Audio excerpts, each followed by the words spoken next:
Robin Hood Radio presents Stage Right or Not with Michele Willens. Michele is a longtime journalist and herself is a published playwright of several theatrical works. She's a frequent contributor to the Huffington Post, Daily Beast, and the Atlantic websites. Another opening of another show. Well, I only have one play to report on this week. It won me over, but it was a long one. Now, not as long as the 7-hour Inheritance, of course, or some of Eugene O'Neill's great ones, which tended to run up to 4 hours. But let's face it, we've gotten very used to hearing those 4 magic words when we enter a theater. 90 minutes, no intermission. Now, why is that exactly? Well, because attention spans have shrunk, of course. Why email when we can text? Why cook when we can order in and all that? Now, I confess I can be frightened when I hear 2 hours and 50 minutes with 2 intermissions. But then I'm also proud of myself and clearly impressed by the work when I don't check my watch or consider leaving early. Now, all this is an equally long introduction to Greater Clemens, which is currently playing at the Mitzi Newhouse stage inside Lincoln Center. Now, this play is written by one of the most buzzed-about playwrights these days. Samuel D. Hunter wrote The Whale, which I did not see, but the one I did see last season was rather unforgettable, and so long they actually served you dinner in between. It was called Lewiston Clarkson and was produced at the always challenging Rattlestick Theater downtown. It was actually a pair of one acts, though connected in theme. While there is humor in Hunter's work, there is also a lot of sorrow and humanity. Greater Clemens is a 7-character piece about a small town in Idaho, where the playwright is from, on the brink of extinction, essentially being purchased by a California corporation which looks at heartland and sees condos and resorts. All this is being deeply felt by a 65-year-old woman named Maggie, who has made her living operating a tour of the town's mine, the oldest one in Idaho, as well as a mini museum to go with it and a gift shop. The mine, in fact, was real. It closed in 2005 and was the scene of a terrible fire that killed 81 workers. But primarily this play is about a mother and her son. Joe is a young man of 27 who apparently has a mind of a 15-year-old. He clearly has mental issues and a questionable past. "I'm so tired of being weird, Mom," he says. As her neighbor friend reminds her, Maggie has spent her whole life taking care of needy men, and never has this been more true than with Joe. Now, this leads to conflict here when a former high school boyfriend shows up and wants her to move away with him. But as in other works by this playwright, there is little escape for those we might consider small people in a small town. The production's main advantage is its leading lady, the much beloved Judith Ivey. This is a difficult and challenging and I assume exhausting role to play 8 times a week. Edmund Donovan, as her troubled, intense, and jittery son, is also terrific. There is some politics in Greater Clemens, the local variety as the townspeople are voting on incorporation, as well as the fallout of the country's shameful treatment of Japanese Americans during World War II. Greater Clemens is not necessarily an easy watch, and the ending is complicated, a bit frightening, and not completely satisfying. But it stays with you. Smartly, this one is at Lincoln Center, whose loyal subscribers are accustomed to darker, more difficult material. This one is up for at least another month, and it's doing well. Now, I said last week that I was going to try to explore a few questions that curious theater goers may be asking. For example, with the latest revival of West Side Story, which is now in previews on Broadway, not to mention a movie remake is also in process, why or how both have chosen to do away with Jerome Robbins' iconic choreography. Well, can this be done, first of all? Well, yes, apparently it can. Let's not forget that the recent Oklahoma replaced Agnes DeMille's famous ballet with an angry, contemporary, politically charged modern dance piece. Though nothing else in that, reimagined in style anyway, show could be changed, the dance decisions could and can. In the case of West Side Story, the current Broadway choreographer, Anne Teresa D. Kiersmaker, says this production is being placed right now, right here, so a new and relatable to young people, I assume she means, kind of dance was necessary. The movie's dance master, by the way, is Justin Peck, the young and adventurous star of New York City Ballet. So I have to believe that too will feel more modern and less balletic in nature. I think it's fair to say the songs cannot be switched out per se, though they can be erased. So be warned. Yet another question some, including myself, have asked is, how do they get all those young men to suddenly walk down the aisle at the end of the first part of The Inheritance? Now, I'm not spoiling anything here, by the way, because I'm not telling you why they appear or where they end up. Anyway, it turns out there is something called a supernumerary in theater. Now, these are not extras per se, but amateur, aspiring, I assume, performers who are paid something like $100 to show up every night for just a few minutes. In the show I reviewed last week called The Thin Place, a member of the audience turns out to be more than an innocent stranger. It may be a different person every performance.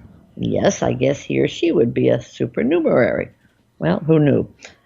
Finally, many wonder why a lot of critics and reporters are giving their 10 best lists at year's end. Well, because they wonder because the theater season is not like any other.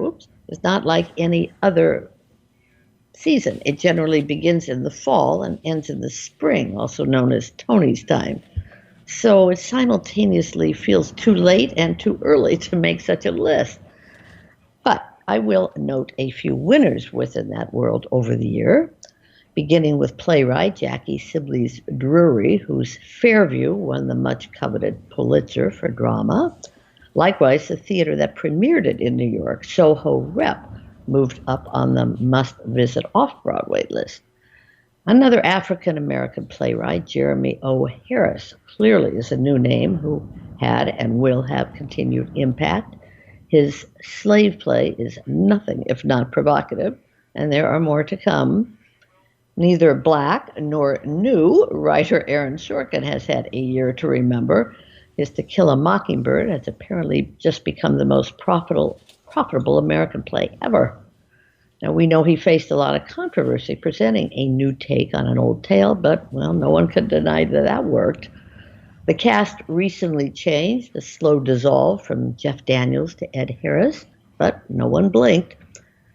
As for one who goes back and forth between on and off stage, I think the winner has to be Tracy Letts. He starred in a production of All My Sons, wrote a Broadway show called Linda Vista, has another opening in a few months, and seems to be in every Oscar season movie, including Ford versus Ferrari and Little Women. And then there is another man of film and theater worth noting, Hugh Jackman. Yes, I know his take on Harold Hill and the Music Man doesn't open until next fall, but it's already selling tickets big time. And I guess you can't talk theater these days without mentioning Lin-Manuel Miranda. Why? Well, as Steve Martin once said of Steven Spielberg, because it can't hurt. No, seriously, Miranda has become a real force. Hamilton continues to sell out every show around the country as well. His improv production, Freestyle Love Supreme, has done well. And he seems to be a producer in all media, Fosse Verdon on television, upcoming movies including Tick, Tick, Boom, In the Heights, and yes, West Side Story. My God, the man even single-handedly led the campaign to save a dramatist bookstore. Oh, I'm sure there are many other winners to recall, Jill, but while the year may be old, the season is young.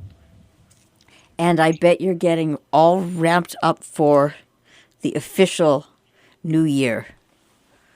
Yeah, I'm already, yes, I am. Very few in January, just because it's considered the dregs for theater. That's when you look for closings. I don't know what else is going to close. West Side Story would be the next big opening, I believe, on Broadway. What struck me, this was from a few weeks ago, and this is not New Year so much, but that the Michael Jackson show is opening in August.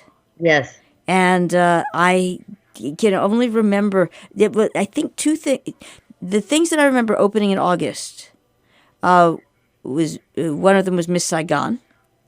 Yeah. Did Hamilton open in August? It did open on Broadway, and at that time, and of course, it had an incredible run at the Public Theater. Right. So a lot of buzz, and it just didn't want to wait. I mean, Miranda was told you're better off if you wait till, September, because then they start thinking People are back in town, right? People. He felt pretty confident that Hamilton was going to I thought that was a safe one. Yeah, exactly.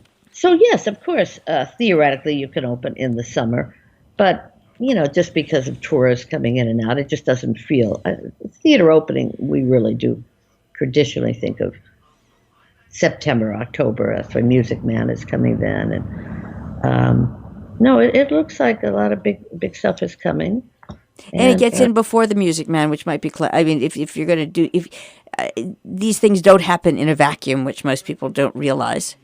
Right. So you look at what's there, and you look at what is how you are going to hopefully get sufficient attention. I can't help but I simply cannot help but reiterate. This is not just we tried, and so much time goes into putting up a show and putting it on that it's Absolutely. Just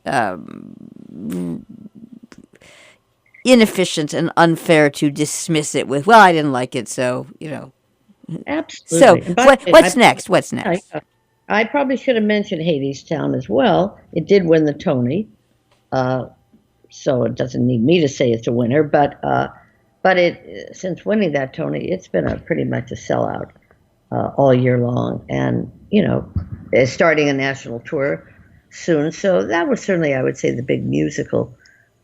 It was not a great year for original musicals, but Hadestown clearly was and remains. And overall, if you had to say, I never like to use an entire class of people, but the black playwright, the African American voice, let's put it that way, really dominated this year. I mean, I didn't even mention ones that were in small theaters and beyond, and even the As You Like It, the Shakespeare in the Park, which was done all African American, was apparently one of the best ones ever. And they're talking and moving that. I mean, if there was a voice that came through, a very angry voice at times, very provocative, very guilt-inducing, I might say, Fairview certainly ends up with putting that light right on the audience. Tony Stone. I mean, I've talked about this here before, but that voice, it was strong, it was loud, and it's here to stay. Stage Right or Not with Michele Willens, produced in the studios of Robin Hood Radio, robinhoodradio.com.